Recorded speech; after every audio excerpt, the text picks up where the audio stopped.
Now, farmer unions have taken note of Prime Minister Narendra Modi's offer to dialogue.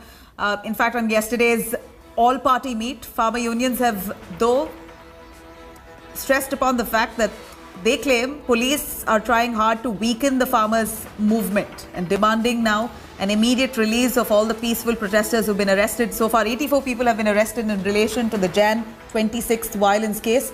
Rakesh Tikait has said that they will begin talks once both government and the farmers are on the same page.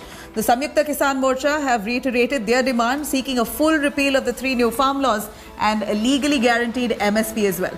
Prime Minister Modi, while addressing the all-party meet yesterday, had stated that the government offer to pause implementation of the controversial agricultural laws for 18 months now still stands, while he says Agriculture Minister is just a call away if the farmers intend to have another dialogue.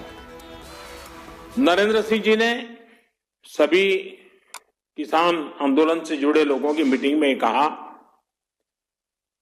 कि हम लोग आज समझौते पर नहीं आ पा रहे हैं। हमारी तरफ से ये प्रस्ताव आपको हम दे रहे हैं। आप जाकर के चिंतन मनन कीजिए और मैं एक फोन कॉल पर दूरी पर हूं। आप जब भी मन बना लें, मैं कुछ ही घंटों में आपके साथ मिलने का कार्यक्रम और स्थान तय कर लूंगा। भारत सरकार का वो प्रस्ताव आज भी वैसे का वैसा खड़ा है। आपके जितने भी परिचित आंदोलनकारी हैं, आप उनको जरूर बताइए कि तोमर जी ने तो स्पष्ट शब्दों में कहा हुआ है कि भाई ये हमारा प्रस्ताव है, आप आइए, एक फोन कॉल कीजिए, बात आगे बढ़ेगी। और मुझे विश्वास है कि आप सब भी चाहते हैं कि बातचीत से इसका समाधान निकलना चाहिए। बातचीत करेंगे, अगर उनको करनी है तो बातचीत कर लेंगे। हम हमारे लोग हैं, वे जेलों में बंद हैं। प्रेशर बना के बंदूक की नोक पे बात नहीं होगी। लाइन बराबर होगी तो किसान बातचीत करेगा, प्रेशर में बात नहीं करेगा किसान। At Singhu border, where tensions continue to be mounting, especially in the wake of what happened on the 29th, behind me is what you see is barricading and concrete barriers being put by Delhi police and the security forces. But this also is somewhat preventing people who want to go inside. Now remember, there are a lot of people who are local residents as well as those who come take out time, especially on a Sunday. We'll talk to people. ये बताइए, बाकी जिस तरह से अभी हुआ है, internet यहाँ पे बंद है और आज शाम तक के लिए बंद रहेगा, जो रिस्ट्रिक्शंस लगाई गई हैं उसको लेके क्या बोलना चाहेंगे? देखिए, restrictions are clearly unreasonable. I think this is an attempt to curb the voice of the farmers here. This is an attempt so that the farmers cannot communicate effectively with their fellow farmers and the other people who can help and who can support them. Also, we would want to know that since so many of you are here, what is the next step? Because remember, the swell seems to be growing. Yes. There is an attempt by the government now, the Prime Minister saying that dialogue is the only way forward. Yes. I mean, after all this, you think there can be trust which can be resumed? Because we've seen the stance of the farmers. They are not willing to budge, saying 3 farm bills should be repealed, वापस लेने ही चाहिए. तो आपको लगता नहीं कि ये middle path होना चाहिए? Well, हमें नहीं लगता कि कोई मिडिल पाथ होना चाहिए, and there is a reason behind that. Because when you ask government to take all the bills back, they gotta take back. And if they are not taking back, so that means they're gonna do amendments, right? And amendments would not make us strong.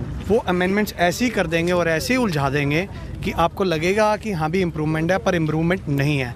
और रही बात, जैसे आपने बोला ये barricading, I came here yesterday, they didn't allow.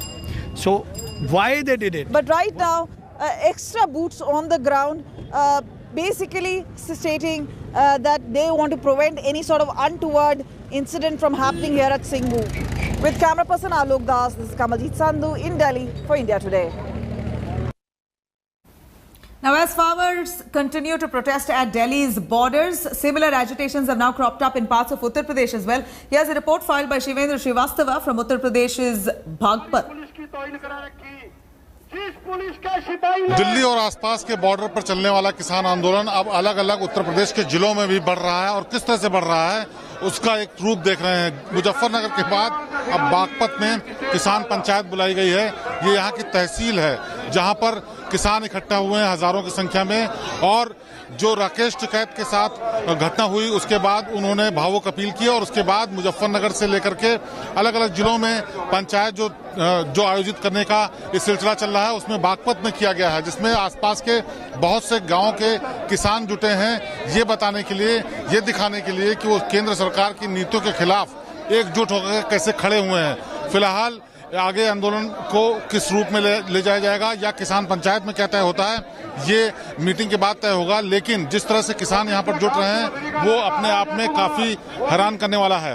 खास बात यह भी है कि अब किसान पंचायत का आंदोलन का जो स्वरूप है वो भी सियासी हो चुका है, क्योंकि इन पंचायत में न सिर्फ किसान इकट्ठा हो रहे हैं, किसान नेता इकट्ठा हो रहे हैं, बल्कि राजनीतिक पार्टियों के लोग भी इकट्ठा हो रहे हैं। मुजफ्फरनगर में जयंत चौधरी, संजय सिंह और उसके अलावा कांग्रेस और समाजवादी पार्टी के नेता भी शामिल हुए और आज यहाँ पर जयंत चौधरी आने वाले हैं और यहाँ पर इस सभा को संबोधित भी करेंगे। खास बात यह भी है कि उत्तर प्रदेश में पंचायत के चुनाव और विधानसभा के चुनाव भी होने वाले हैं, जिसकी तैयारियों में पॉलिटिकल पार्टीज इस मौके का पूरी तरीके से फायदा उठाना चाहती हैं और इसीलिए किसानों के बीच में राजनेता जो पॉलिटिकल लोग हैं वो भी अब शामिल हो रहे हैं। आंदोलन किस रूप में आगे बढ़ेगा ये शायद दिल्ली से किसान नेता तय करें, लेकिन जिस तरह से यहाँ पर माहौल बनता हुआ दिख रहा है उससे एक बात साफ है कि आंदोलन के सपोर्ट में तमाम जिलों के जो किसान खड़े हुए हैं वो इस आंदोलन को और आगे बढ़ाने की ओर ही अग्रसर हैं। कैमरामैन हरीश कांडपाल के साथ शिवेंद्र श्रीवास्तव,